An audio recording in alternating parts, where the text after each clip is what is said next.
എല്ലാവർക്കും സലു കിച്ചണിലേക്ക് സ്വാഗതം. പള്ളി കഴിഞ്ഞ് വന്നുള്ള നിസാറിക്കയുടെ ഇപ്പോഴത്തെ ഡ്യൂട്ടി ഇതാണ് കേട്ടോ.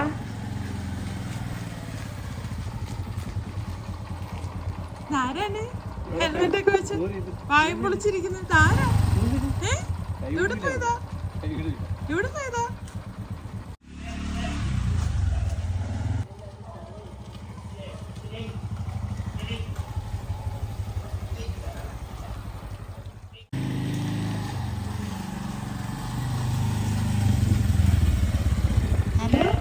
ബേബി എവിടെ പോയതാ? രാവിലെ മാവയും പൊളിച്ചിരിക്കുന്ന നോക്കി ചക്രക്കുട്ടി. വണ്ടിയിൽ എനിക്ക് ഭയങ്കര കോൺസെൻട്രേഷൻ ആണ് കേട്ടോ. Hello baby. ഹലോ അല്ല ഇനി വാ മോളത്തെ സനക്കുട്ടി. സനക്കുട്ടി ചന ചന മസാല. ചന മസാല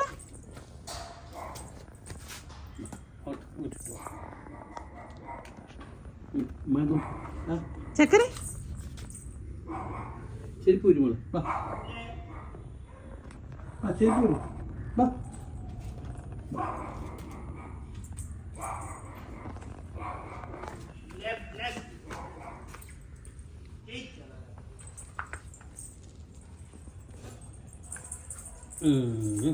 ചെരിപ്പ് അവിടെ കൊണ്ട് അവിടെ കൊണ്ട് ചെരിപ്പ് അവിടെ കൊണ്ട് അവിടെ കൊണ്ട് അവിടെ കൊണ്ട് അവിടെ അവിടെ കൈ സനമോളയും കൊണ്ട് നിസാറിക്ക ഇങ്ങനെ വണ്ടിയിൽ കറങ്ങുമ്പോഴാണ് എന്തോ ഭയങ്കരമായിട്ട് വിളിക്കുന്നുണ്ടേ. അപ്പം കരയുന്നത് പോലത്തെ ഇത്. അപ്പം ഞാനിങ്ങനെ ചുറ്റോട് ചുറ്റും നോക്കുമ്പോഴാണ് ഇതാ ഒരു വവ്വാല് ഇവിടെ വലയിട്ടിട്ടുണ്ട് കേട്ടാ. അപ്പം ആ വലയിൽ അത് കുരുങ്ങിയിട്ട് കിടക്കുകയാണ്. അപ്പം നിസാറിക്ക ലാഡർ എടുത്തോണ്ട് വന്നിട്ട് ഇതാ അതിനെ ഒന്ന് രക്ഷപ്പെടുത്താനായിട്ട് നോക്കുകയാണ് കേട്ടോ. കാണുമ്പോൾ കഷ്ടം തോന്നും.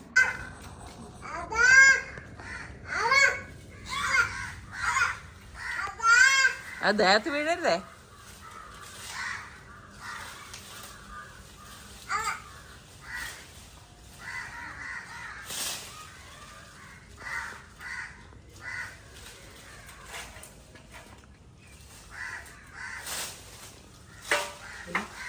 വന്നില്ല. അയ്യോ ആ വലയില് വളഞ്ഞു കിടക്കുന്നു ഊഞ്ഞാല് പോലെ. അതാണ്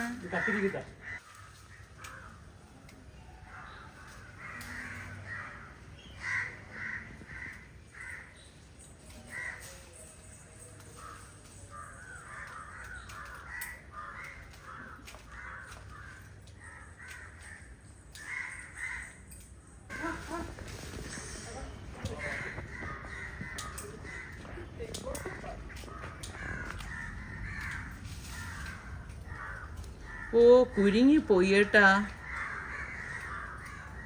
പക്ഷെ എങ്ങനെ അതിന് അയ്യോ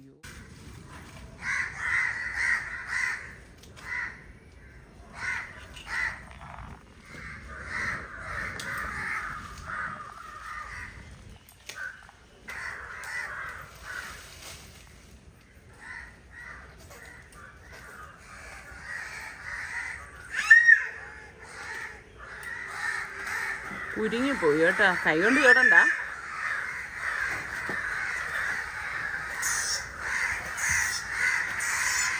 കാക്കകളുണ്ടാ?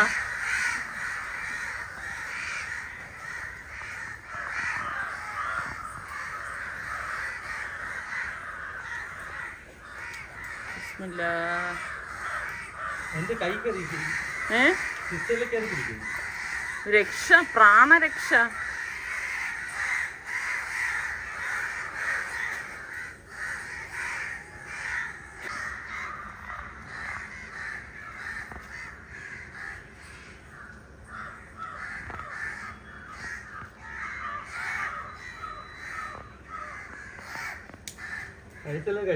ഓ നിസാറിക്ക എല്ലാ കുരുക്കും അങ്ങനെ മാറ്റിച്ചു. പക്ഷെ അതിനെ കൊണ്ടുപോകാൻ വേണ്ടി തയ്യാറായി നിൽക്കുന്ന കുറേ കാക്കകൾ കണ്ട.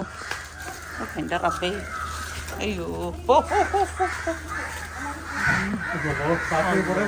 പിന്നെ നമ്മൾ ഈ മസാലപ്പൊടിയൊക്കെ തീരുമ്പം ബോട്ടിൽ രണ്ടാമത് റീഫില്ല് ഉടൻ തന്നെ ചെയ്യരുതേ. അത് നന്നായിട്ട് വാഷ് ചെയ്ത ശേഷം മാത്രമേ നമ്മൾ പിന്നെ അത് റീഫിൽ ചെയ്യാവും. ഞാനിങ്ങനെയാണ് ചെയ്യണത് കേട്ടോ. അപ്പോൾ മസാല തീരുന്ന അനുസരിച്ച് ബോട്ടിലെല്ലാം ഇതുപോലെ ഒന്ന് കഴുകി ഉണക്കി എടുത്ത് വെക്കും. നല്ല ഉണക്കിയിട്ടാണ് പിന്നെ മസാലയെ എന്താന്ന് വെച്ചാൽ നമ്മൾ അതിൽ ഇട്ട് വെക്കുന്നത്. പിന്നെ ഞാൻ ഇതിൽ പിന്നെ ഒരു കാര്യം കൂടി ചെയ്യും കേട്ടോ. നമ്മളിപ്പം ഈ എക്സ്പയർ ആവുന്ന ഒരു ഡേറ്റ് ഉണ്ടല്ലോ, പലതും നമ്മൾ ചിലത് അത്യാവശ്യം വേണ്ട എടുക്കുന്ന സാധനങ്ങളായിരിക്കും, എപ്പോഴും എടുക്കേണ്ടത് അല്ലാത്തതായിരിക്കും. എന്ത് തന്നെ ആണെങ്കിലും ഞാൻ ഇങ്ങനെ ചെയ്യാറുണ്ട്. എക്സ്പയർ ആവുന്ന ആ ഒരു ഡേറ്റും അതുപോലെ ആ ബ്രാൻഡ് ഏതാണെന്നുള്ളതും കൂടി ഞാനൊന്ന് കട്ട് ചെയ്ത് ഇതിലേക്ക് ഇടും. എനിക്കൊരു ഓർമ്മയ്ക്ക് വേണ്ടിയിട്ടാണ് ഞാനിത് ചെയ്യണത് കേട്ടോ. കുറേ നമ്മൾ കഴിയുമ്പോഴേക്കും അങ്ങ് മറന്നു പോകത്തില്ലേ. അപ്പം ഇതുപോലെ എല്ലാം ഫില്ല് ചെയ്ത് വെക്കുകയാണ് ചെയ്യണത്. അപ്പം അല്ലാതെ നമ്മളിപ്പം എന്തെങ്കിലും തീർന്നെന്ന് എഴുതിയിട്ട് അതേ ബോട്ടിലിൽ തന്നെ ഇട്ട് വെക്കുമ്പോൾ പെട്ടെന്ന് അത് കേടാവാനുള്ള സാധ്യതയൊക്കെ കൂടുതലാണ്. പിന്നെ നമുക്കൊരു മനസ്സിനൊരു തൃപ്തിയും വരത്തില്ല എന്നുള്ളതാണ് കേട്ടോ. അപ്പം ഞാനിതുപോലെ എള്ള്, ഇപ്പം കറുത്ത എള്ള്, ഇതൊക്കെ അതുപോലെ ഒരുപാട് വലിയ പാക്കറ്റായിട്ട് വാങ്ങിച്ച് വെക്കത്തുമില്ല. മുമ്പൊക്കെ ഞാൻ അങ്ങനെ ചെയ്യുമായിരുന്നേ, വലിയ പാക്കറ്റായിട്ട് വാങ്ങിച്ച് വെക്കുമായിരുന്നു. പക്ഷെ അപ്പോൾ ഉള്ള പ്രശ്നം എന്താണെന്ന് വെച്ചാൽ അത് കുറച്ച് കഴിയുമ്പോൾ നമ്മുടെ നാട്ടിലെ കാലാവസ്ഥ അനുസരിച്ച് അത് കേടാവും. അപ്പം അത് മനസ്സിലാക്കിയത് കൊണ്ട് തന്നെ ഞാൻ ഇതുപോലത്തെ ചെറിയ പാക്കറ്റുകൾ വാങ്ങിയിട്ട് വെക്കുകയാണ് ചെയ്യണത് കേട്ടോ. പിന്നെ പെരിഞ്ജീരകം, ചെറിയ ജീരകം, അതൊക്കെ ആണെങ്കിൽ ഒന്ന് കഴുകിയിട്ട് ജസ്റ്റ് ഒന്ന് വെയിലത്ത് വെച്ച് ഉണക്കിയ ശേഷം മാത്രമാണ് നമ്മൾ ഇതിലേക്ക് ഇട്ട് വെക്കുന്നത്. അങ്ങനെ ഈ ബോട്ടിലെല്ലാം ഫില്ല് ചെയ്ത് വെച്ചു. പിന്നെ ഈ അടുത്തുണ്ടല്ലോ എൻ്റെ മുളക് പൊടി ഇരുന്ന ഒരു വലിയ കുപ്പി കേട്ടാ, അത് കബോർഡിൻ്റെ അകത്തിരുന്ന് തന്നെ അങ്ങ് പൊട്ടിപ്പോയി എന്നുള്ളതാണ്. എനിക്ക് ഭയങ്കര വിഷമമായിപ്പോയി. കാരണം അതിൽ ഒരു അര കുപ്പിയോളം മുളക് പൊടി ഇരിപ്പുണ്ടായിരുന്നേ. വലിയ കുപ്പിയായിരുന്നു ഞാൻ പൊടിച്ചു വെച്ചിരുന്നത്. പിന്നെ എന്ത് ചെയ്യാൻ, ഉച്ച കഴിഞ്ഞപ്പോഴേക്ക് ഇതാ നല്ല ശക്തമായിട്ടുള്ള മഴ കേട്ടോ. ശരിക്കും പറഞ്ഞാൽ ഇപ്പോൾ 2 ദിവസമായിട്ടാണ് ഇങ്ങനെ. നമ്മൾ വാങ്ങിക്കൊണ്ടുവന്ന ചെടികൾ ചട്ടിയിലേക്ക് മാറ്റി വെച്ചിട്ടുമില്ല, അത് നട്ടിട്ടുമില്ല എന്നുള്ളതാണ് വാസ്തവം. അപ്പോൾ ഇനിയിപ്പം അതൊക്കെ ഒന്ന് നടണം. ഇതാ കണ്ട നല്ല മഴ, ഈ മഴയത്തൊന്നും ചെയ്യാൻ പറ്റില്ല. ഈ ചെടി ഇതാ ഇവിടെ വയ്ക്കാനാണ് പ്ലാൻ ചെയ്തിരിക്കുന്നത്. ആ പപ്പായ അത് ഒരു ഇടച്ചറക്കായിട്ട് നിൽക്കുകയാണ്. അപ്പം അത് മാറ്റിയിട്ട് അവിടെ നടാമെന്ന് വിചാരിച്ചു. അപ്പം ഈ മഴയൊന്ന് തോർന്നാൽ മാത്രമല്ലേ നമുക്ക് ഇതൊക്കെ കൊണ്ടുവന്ന് നടാനായിട്ട് പറ്റത്തുള്ളൂ. പിന്നെ ഞാൻ നേരെ കിച്ചണിലേക്ക് വന്നു. ഇതാ പൊട്ടറ്റോ ഒന്ന് പുഴുങ്ങാനായിട്ട് വെച്ചിട്ടുണ്ട് കേട്ടോ. അപ്പം പൊട്ടറ്റോ പുഴുങ്ങാൻ വെച്ചതിലേക്ക് നമുക്ക് കുറച്ച് ഉപ്പും കൂടി ഇട്ടിട്ട് വേണം അത് പുഴുങ്ങാനായിട്ട്. പിന്നെ ഓവറായിട്ട് അത് വല്ലാതെ അങ്ങ് ഉടയത്തക്ക രീതിയിൽ നമ്മൾ പുഴുങ്ങിയെടുക്കരുത് കേട്ടോ. അപ്പോൾ ഇതാ ബീഫ് കഴുകി ഞാനിവിടെ എടുത്തുകൊണ്ട് വെച്ചിട്ടുണ്ട്. ഇതിപ്പോൾ ഒരു 1.25 കിലോയോളം ബീഫ് വരും കേട്ടോ. അപ്പോൾ അത് പ്രഷർ കുക്കറിലേക്ക് ഇട്ട് കൊടുക്കുകയാണ് കേട്ടോ. അപ്പം ഇവിടെ ഇപ്പം ഇങ്ങനെ ഈ ബീഫ് വരട്ടിയൊന്നും അവർക്ക് വലിയ പ്രിയമില്ലാത്തത് കാരണമാണ് ഞാനിത് ഉണ്ടാക്കുന്നത്. അപ്പം ഇഞ്ചി വെളുത്തുള്ളി പേസ്റ്റും പിന്നെ അതുപോലെ തന്നെ ഒരു ടേബിൾ സ്പൂൺ കേട്ടോ കുരുമുളക് പൊടിയും, 1 ടീസ്പൂൺ മഞ്ഞൾപ്പൊടി, 1 ടീസ്പൂൺ ഗരം മസാലപ്പൊടിയും, 1 ടീസ്പൂൺ പെരിഞ്ജീരകം വറുത്ത് പൊടിച്ചതും, ഒരു 3 ടേബിൾ സ്പൂൺ മല്ലി പൊടിയുണ്ടല്ലോ അതും, അതുപോലെ തന്നെ 3 ടേബിൾ സ്പൂണ് മുളക് പൊടിയും ഇച്ചിരി ഉപ്പും ഇട്ടിട്ട് നമുക്കിനി ഇത് കൈകൊണ്ട് നന്നായിട്ടൊന്ന് മിക്സ് ചെയ്യാം. പിന്നെ ഈ പൊടികളൊക്കെ നിങ്ങളുടെ അളവിനനുസരിച്ച് എടുത്താൽ മതി കേട്ടോ. നിങ്ങൾക്ക് കുറവ് മതിയെങ്കിൽ അങ്ങനെ എടുത്താൽ മതി. ഇതൊന്നും നിർബന്ധമായിട്ട് അങ്ങനെയല്ല. പക്ഷേ ഇതിൽ മുളക് പൊടി ചേർക്കുമോ എന്നൊക്കെ പലർക്കും തോന്നലുണ്ടാവും. ഇത് ബീഫ് ആയതുകൊണ്ടാണ് ഇതിലേക്ക് മുളക് പൊടി ചേർത്തത്. പിന്നെ എല്ലില്ലാത്ത ബീഫ് വേണം നമ്മൾ ഇതിനായിട്ട് എടുക്കാൻ. ഒട്ടും വെള്ളം, ഒരു തുള്ളി പോലും വെള്ളം ചേർക്കരുത്. പ്രഷർ കുക്കർ മൂടി വെയിറ്റ് ഇട്ടിട്ട് ഞാനൊരു 5 വിസിൽ വരെയാണ് ഇത് വേവിച്ചെടുക്കുന്നത്. പിന്നെ സ്റ്റീം പോയ ശേഷമാണ് അത് തുറക്കുന്നത് കേട്ടോ. അപ്പം അതിനിടയിൽ ഞാൻ ഈ സവോളയൊക്കെ ഒന്ന് തോല് കളഞ്ഞ് ഒന്ന് അരിഞ്ഞെടുക്കാൻ വേണ്ടിയിട്ട് എടുത്ത് വെക്കുകയാണ് കേട്ടോ. ശരിക്കും പറഞ്ഞാൽ നല്ല എളുപ്പമുള്ള സംഭവമാണ്. എനിക്ക് ഈ സവോളയുടെ തോല് കളയുക അതൊക്കെയാണ് വലിയൊരു പണിയായിട്ട് എനിക്ക് ഫീൽ ചെയ്യണത് കേട്ടോ. അങ്ങനെ ഇപ്പം തോലെല്ലാം കളഞ്ഞെടുക്കുകയാണ്. ഇപ്പം വെളിയിൽ ശക്തമായിട്ടുള്ള മഴ പെയ്തുകൊണ്ടിരിക്കുകയാണ്. ശരിക്കും പറഞ്ഞാൽ ഈ ഒരു സമയത്ത് ഇങ്ങനെ കാഴ്ചകളൊക്കെ കാണാൻ നല്ല രസമാണ് കേട്ടോ. അപ്പം ഇതിനായിട്ട് നമുക്ക് ഈ വെളുത്തുള്ളി വേണ്ട, ഇഞ്ചി മതി. അപ്പം ഇഞ്ചി ഞാൻ തോല് കളഞ്ഞെടുക്കണേ. നമ്മൾ വെറുതെ ഇരിക്കുന്ന ഫ്രീ ടൈമിലൊക്കെ ഇതുപോലെ സവള വേണ്ട, ഇഞ്ചിയൊക്കെ തോല് കളഞ്ഞ് അല്ലെങ്കിൽ വെളുത്തുള്ളിയൊക്കെ തോല് കളഞ്ഞ് ഫ്രിഡ്ജിൽ വെക്കുകയാണെങ്കിൽ അത്യാവശ്യം വേണ്ടപ്പോൾ നമുക്ക് ഉപയോഗിക്കാൻ പറ്റും. അപ്പം പച്ചമുളകും ഞാൻ കറിവേപ്പിലേക്ക് എടുത്ത് വെച്ചിട്ടുണ്ടായിരുന്നു. അപ്പം എല്ലാം കഴുകി എടുത്ത് വെച്ചതാണ്. ഞാൻ ഒന്ന് ചോപ്പ് ചെയ്തെടുക്കണ എളുപ്പത്തിന് വേണ്ടിയിട്ടാണ് ഞാൻ പ്രോസസ്സറിൽ ഇട്ടിട്ട് ചെയ്തെടുക്കുന്നത് കേട്ടോ. വളരെ കുഞ്ഞായിട്ട് നമ്മൾ ഈ സവാളയൊന്ന് അരിഞ്ഞെടുക്കണം. അതിനോടൊപ്പം തന്നെ ഞാൻ ഇഞ്ചിയും പച്ചമുളകും കറിവേപ്പിലയും ഒക്കെ ഒന്ന് ചോപ്പ് ചെയ്തെടുക്കണം കേട്ടോ. അപ്പം ഞാൻ കാണിച്ചു തരാമേ. ഈ ഒരു രീതിയിൽ വേണം നമ്മളിത് അരിഞ്ഞിട്ടാണെങ്കിൽ അങ്ങനെ എടുക്കണം കേട്ടോ. വളരെ കുഞ്ഞായിട്ട് വേണം അരിഞ്ഞെടുക്കാൻ. അപ്പോൾ സ്റ്റീം പോയ ശേഷം ഞാൻ എന്താ പ്രഷർ കുക്കർ ഓപ്പൺ ചെയ്തു. അതിൽ കുറച്ച് ചാറുണ്ട്, എൻ്റെ ഗ്രേവി. നമ്മൾ വെള്ളം ഒരു തുള്ളി പോലും ഒഴിച്ചിട്ടില്ല, ഒന്ന് വറ്റിച്ചെടുക്കാം. പിന്നെ നമുക്ക് ഈ പൊട്ടറ്റോ തോല് കളഞ്ഞ് ഞാൻ ഇതാ കൊണ്ടുവന്നിട്ടുണ്ട്. അത് ഇതുപോലെ ഒന്ന് ഉടച്ചു കൊടുക്കണം കേട്ടോ. അപ്പോൾ ഇതുപോലെ ഒന്ന് ഉടച്ചെടുക്കാം. ഇത് അത്യാവശ്യം വലിപ്പമുള്ള പൊട്ടറ്റോ ഒരെണ്ണം ഇതിൻ്റെ ഇടയിൽ ഉണ്ടായിരുന്നതുകൊണ്ട് അതൊന്ന് ഉടച്ചെടുക്കാൻ കുറച്ച് പാടുപെട്ടു. കുഴപ്പമൊന്നുമില്ല, എന്നാലും അത് അങ്ങ് ഉടച്ചെടുത്താൽ മതി കേട്ടോ. മുമ്പൊക്കെ ഞാൻ സ്ഥിരമായിട്ട് ഉണ്ടാക്കുന്ന ഒന്നായിരുന്നു കേട്ടോ. ഇപ്പൊ പിന്നെ കുറേ ആയി ഇത് ഉണ്ടാക്കി എടുത്തിട്ട്, അങ്ങനെ ഇരുന്നപ്പോൾ തോന്നിയതാണേ. അപ്പോൾ പാനിലേക്ക് വെളിച്ചെണ്ണ ഒഴിച്ചു. വെളിച്ചെണ്ണയിലേക്ക് നമ്മൾ ഈ ക്രഷ് ചെയ്ത് വെച്ചിരിക്കുന്ന എല്ലാം കൂടി ഇട്ട് കൊടുക്കാം. മസ്റ്റായിട്ട് കരിയേപ്പില ഇതിൽ ചേർക്കണം കേട്ടോ, അപ്പോഴാണ് അടിപൊളി ടേസ്റ്റ് ഉണ്ടാവുന്നത്. എന്നിട്ട് നമുക്ക് ഇതൊന്ന് വഴറ്റി കൊടുക്കാം കേട്ടോ. ഇതുപോലെ ഒന്ന് വഴറ്റി കൊടുക്കണം. ഒരുപാട് അങ്ങ് വഴണ്ട് അങ്ങ് എണ്ണയൊക്കെ ഇങ്ങനെ തെളിഞ്ഞു വരണം അങ്ങനെ ആവണ്ട കേട്ടോ. ഇത് ജസ്റ്റ് ഒന്ന് വഴണ്ട് കിട്ടിയാൽ മാത്രം മതി കേട്ടോ. അപ്പൊ ഞാൻ ഇതുപോലെ ഒന്ന് ഇളക്കി കൊടുത്ത ശേഷം ഇനിയിപ്പം നമ്മളുടെ ഈ ബീഫ് ഞാൻ വറ്റിച്ച് എടുത്തിട്ടുണ്ടായിരുന്നില്ല. അതാ കണ്ട, വെള്ളം എല്ലാം ആ ഗ്യാസിൽ വെച്ച് ഓൺ ചെയ്താണ് വറ്റിച്ചെടുത്തത്. കുറച്ച് ഗ്രേവി അല്ലേ അതിലുണ്ടായിരുന്നത്. ഇനി നമുക്ക് ഇതൊന്ന് ക്രഷ് ചെയ്തെടുക്കണം. അപ്പം ഞാൻ ഈ പ്രോസസ്സറിലിട്ട് തന്നെ ഒന്ന് ക്രഷ് ചെയ്ത് എടുക്കണേ കേട്ടോ. അപ്പം നിങ്ങൾക്കൊക്കെ എങ്ങനെയാണ്? അപ്പം ഇത് ഞാൻ കട്ട്ലറ്റ് ഉണ്ടാക്കാൻ വേണ്ടിയിട്ടാണ് ഇങ്ങനെയൊക്കെ ചെയ്തെടുത്തിരിക്കുന്നത്. ബീഫിൻ്റെ ആയതുകൊണ്ടാണ് ഇതിലേക്ക് നമ്മൾ മുളക് പൊടിയും മറ്റ് മസാലപ്പൊടികളും ഒക്കെ ചേർത്തിരിക്കുന്നത്. ഇപ്പോൾ ചിക്കന് വെച്ചിട്ടാണെങ്കിൽ ഞാൻ അങ്ങനെ മുളക് പൊടി ചേർക്കാതെ ഉണ്ടാക്കാറുണ്ട്. പച്ചമുളകായിരിക്കും അതിൽ കൂടുതൽ ചേർക്കുന്നത് കേട്ടോ. അപ്പോൾ നമ്മളുടെ സവാളയൊക്കെ ഇതുപോലെ ഒന്ന് വഴണ്ട് വന്നിട്ടുണ്ട്. ഇത്രയും മാത്രം വഴണ്ടാൽ മതി. ഇനി ഈ ഒരു സമയത്ത് നമുക്കിതായി ക്രഷ് ചെയ്ത് വെച്ചിരിക്കുന്ന ബീഫ് ഇതിലേക്ക് ഇട്ട് കൊടുക്കാം. ഒട്ടും എല്ലിൻ്റെ അംശം ഉണ്ടാവരുതെന്ന് പറയുന്നതിൻ്റെ കാര്യം എന്താണെന്ന് വെച്ചാൽ നമ്മൾ ഇത് മിക്സ് ചെയ്ത് എടുക്കുമ്പോഴേക്ക് ബ്ലേഡ് ഒടിഞ്ഞു പോകും. അപ്പോൾ അങ്ങനെയുള്ള കാര്യങ്ങളൊക്കെ ഒന്ന് ശ്രദ്ധിക്കണേ. ഇത് ആദ്യമായിട്ടൊക്കെ ഉണ്ടാക്കണം കുട്ടികളുടെ അടുത്താണ് കേട്ടോ ഞാൻ പറയുന്നത്. എല്ലാവർക്കും എല്ലാ കാര്യങ്ങളും അറിയണം എന്നൊന്നും ഉണ്ടാവത്തില്ലല്ലോ. എന്നിട്ട് നമുക്കിത് ഇതുപോലെ ഒന്ന് ഇളക്കി കൊടുക്കാം.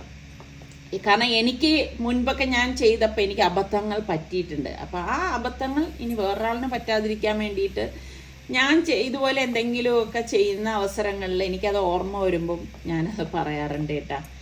അപ്പോൾ നമ്മളുടെ പൊട്ടറ്റോ ഉണ്ടല്ലോ ഇങ്ങനെ ഉടച്ചെടുത്തത് നമുക്ക് ഇതിലേക്ക് ഇട്ട് കൊടുക്കാം. പിന്നെ ഇതിനൊരു ടിപ്പുണ്ട് കേട്ടോ. നമ്മൾ ഗ്രേറ്റർ എടുത്തിട്ട് പൊട്ടറ്റോ ഒന്ന് ഗ്രേറ്റ് ചെയ്ത് പുഴുങ്ങിയ ശേഷം ഗ്രേറ്റ് ചെയ്തെടുത്താലും ഇതിനേക്കാളും എളുപ്പമാണ് കേട്ടോ. ഇതൊക്കെ ആദ്യമായിട്ട് നിങ്ങൾ ഉണ്ടാക്കുന്നവർക്ക് ഒരുപാട് ഉപകാരപ്രദമാകും എന്നാണ് ഞാൻ വിശ്വസിക്കുന്നത്. എന്നിട്ട് നമുക്കിതെല്ലാം ചേർത്ത് നല്ലതുപോലെ തന്നെ മിക്സ് ചെയ്ത് കൊടുക്കാം.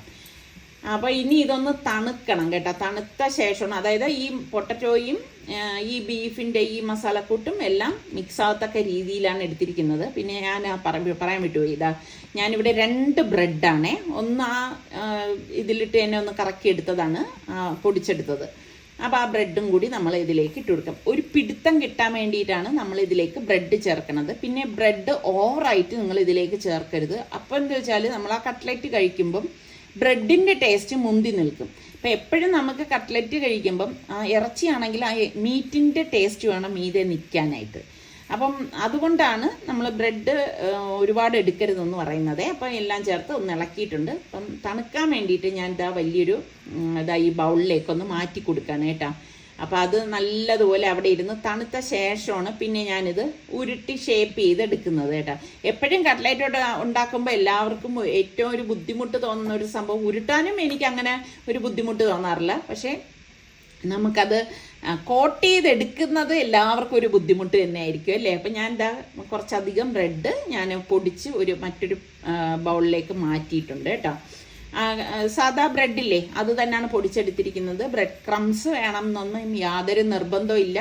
എനിക്ക് തോന്നിയത് ഞാൻ യൂസ് ചെയ്തതിൽ ബ്രെഡ് ക്രംസിനെക്കാളും നല്ല പെർഫെക്റ്റ് ആയിട്ട് വരുന്നത് നമ്മൾ ഈ ബ്രെഡ് പൊടിച്ചെടുക്കുമ്പോൾ തന്നെയാണ് കേട്ടോ.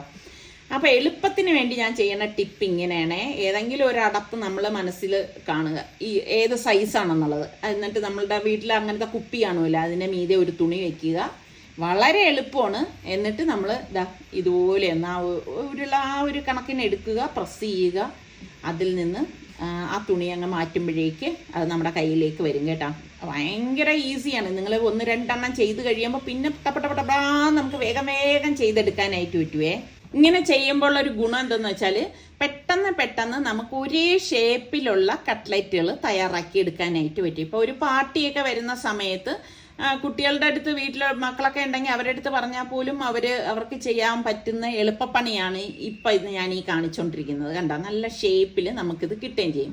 പിന്നെ ഒരുപാട് വലിപ്പത്തിൽ വേണമെങ്കിൽ അങ്ങനെയും ചെയ്യാം. പക്ഷെ കട്ട്ലറ്റൊക്കെ ഇതുപോലെയുള്ള സൈസിൽ എടുക്കുന്നതല്ലേ നല്ലത്.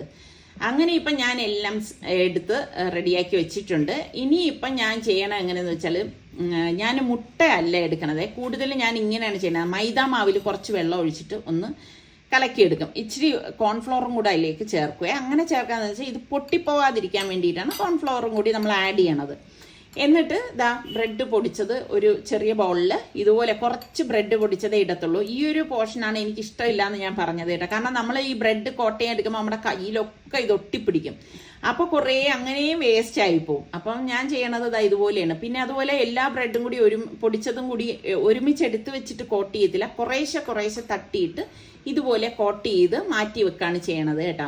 അപ്പം നമുക്കതൊരു പ്ലേറ്റിലേക്ക് മാറ്റാം. ഇങ്ങനെ ചെയ്യുമ്പോൾ നമുക്ക് ഭയങ്കര ഈസിയാണ്. എന്നാലും കയ്യിലൊക്കെ അങ്ങോട്ടും ഇങ്ങോട്ടുമൊക്കെ ആവും, അതൊന്നും പ്രശ്നമല്ല. അപ്പം ഞാനിതെല്ലാം ഒന്ന് എടുത്തു വെച്ചു. ഇതിനിടയിൽ ഞാൻ നോക്കുമ്പോൾ മഴ തകർക്കുന്നുണ്ട് വെളിയിൽ.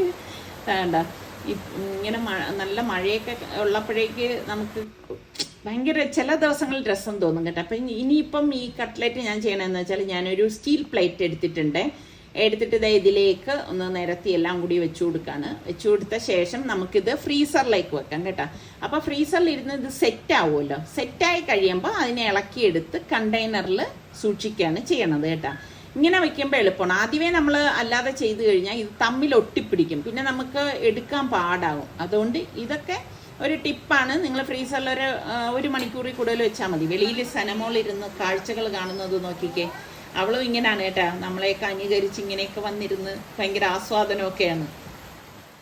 അപ്പോൾ ഇന്നിപ്പം ചായക്ക് ഞാൻ കട്ട്ലറ്റ് പൊരിക്കാൻ കരുതി. ഫ്രീസറിൽ വെച്ച ശേഷം എടുത്ത് കൊണ്ട് വന്നതാണ്. ഇത് ഈ ഒരു സെറ്റ് ആകുമ്പോഴാണ് നമ്മൾ കണ്ടെയ്നറിലേക്ക് മാറ്റുന്നത്. ഇതിപ്പം ഒരുപാടൊന്നും കട്ടിയായിട്ടില്ല കേട്ടോ. അപ്പം ഞാൻ നമുക്ക് കഴിക്കാൻ വേണ്ടിയിട്ട് മാത്രമേ ഉള്ളത് ഒന്ന് ഫ്രൈ ആക്കി എടുക്കേനെ കേട്ടോ. ഭയങ്കര ടേസ്റ്റാണേ. അതുപോലെ നിങ്ങൾക്കൊക്കെ ബീഫ് കട്ട്ലറ്റാണോ, ചിക്കൻ കട്ട്ലറ്റാണോ, വെജ് കട്ട്ലറ്റാണോ ഒക്കെ ഇഷ്ടം എന്ന് പറയുക കേട്ടോ. ഈ രീതിയിൽ നമ്മൾ ഉണ്ടാക്കി കഴിഞ്ഞാൽ എണ്ണ കുടിക്കത്തേ ഇല്ല കേട്ടോ. നല്ല പെർഫെക്റ്റ് ആയിട്ട് നല്ലൊരു ഗോൾഡൻ കളറിൽ നമുക്ക് കട്ട്ലറ്റ് ഉണ്ടാക്കിയെടുക്കാനായിട്ട് പറ്റും. അതുപോലെ നിങ്ങൾക്ക് വേറെ ഏതെങ്കിലും കട്ട്ലറ്റിൻ്റെ റെസിപ്പി വേണം എന്നുള്ളവർ ഒന്ന് കമൻറ്റ് ചെയ്താൽ മതി കേട്ടോ. അപ്പോൾ കട്ട്ലറ്റൊക്കെ ഇവിടെ ഞാൻ തിരിച്ചും മറിച്ചു വിട്ട് ഒന്ന് ഫ്രൈ ആക്കി എടുക്കുകയാണ്. ഞാനിങ്ങനെയാണ് ചെറിയ പാൻ എടുത്തിട്ട് ഓയിൽ ഒഴിച്ചിട്ടാണ് ഞാൻ കട്ട്ലറ്റൊക്കെ ഉണ്ടാക്കുന്നത്. കാരണം അത്രയും എണ്ണ ലാഭിക്കാൻ വേണ്ടിയിട്ട് ചെയ്യുന്നതാണ് കേട്ടോ. വലിയ പാനൊക്കെ എടുക്കുമ്പം അത്രയും എണ്ണ എടുക്കേണ്ടി വരും. പിന്നെ നമ്മൾക്ക് കട്ട്ലറ്റൊക്കെ പൊരിച്ചു കഴിഞ്ഞ ശേഷം ആ എണ്ണ അന്ന് തന്നെ എന്തിനെങ്കിലും ഉപയോഗിക്കണമെങ്കിൽ ഉപയോഗിക്കാം. അല്ലെങ്കിൽ പിന്നെ അത് യൂസ് ചെയ്യാൻ പറ്റത്തില്ലല്ലോ, കളയല്ലേ ചെയ്യേണ്ടത്. അതുകൊണ്ട് നമുക്ക് ആവശ്യത്തിന് മാത്രമുള്ളത് എടുക്കുക. ഇതുപോലെ പൊരിച്ചെടുത്ത് കഴിഞ്ഞ് കഴിഞ്ഞാൽ പിന്നെ വലിയ പ്രശ്നമില്ല. അപ്പം ഞാൻ സവളയും നമ്മളുടെ കെച്ചപ്പില്ലേ അതും കൂടി മിക്സ് ചെയ്തതാണ്. ഇത് അടിപൊളി ടേസ്റ്റാണ് കേട്ടോ ഈ ഒരു കോമ്പിനേഷൻ. അങ്ങനെ കഴിച്ചിട്ടില്ലാത്തവരുണ്ടെങ്കിൽ നിങ്ങളൊന്ന് കഴിച്ചു നോക്കണം കേട്ടോ. അപ്പം ഇതാണ് ഇന്നത്തെ നമ്മളുടെ ചായക്കുള്ള ഐറ്റം എന്ന് പറയുന്നത്. കട്ട്ലറ്റും നല്ല സവോളയും കെച്ചപ്പും ഒക്കെ ആയിട്ട് മിക്സ് ചെയ്തതാണ് കേട്ടോ. അടിപൊളിയല്ലേ, ഭയങ്കര ടേസ്റ്റാണ് കേട്ടോ. ട്രൈ ചെയ്ത് നോക്കിയിട്ട് ഫീഡ്ബാക്ക് കൂടി തരണേ. നമ്മുടെ സനമുത്തിനെ നോക്കിക്കേ, ആള് റിലാക്സ് ചെയ്യാണ് കേട്ടോ. കുളിയൊക്കെ കഴിഞ്ഞ് വന്ന് ദിവസം 2 പ്രാവശ്യം 3 പ്രാവശ്യമൊക്കെ കുളിയുണ്ട് കേട്ടോ. കാരണം ഇവിടെയൊക്കെ ഓടി നടന്ന് ദേഹമൊക്കെ അഴുക്കാക്കുമല്ലോ.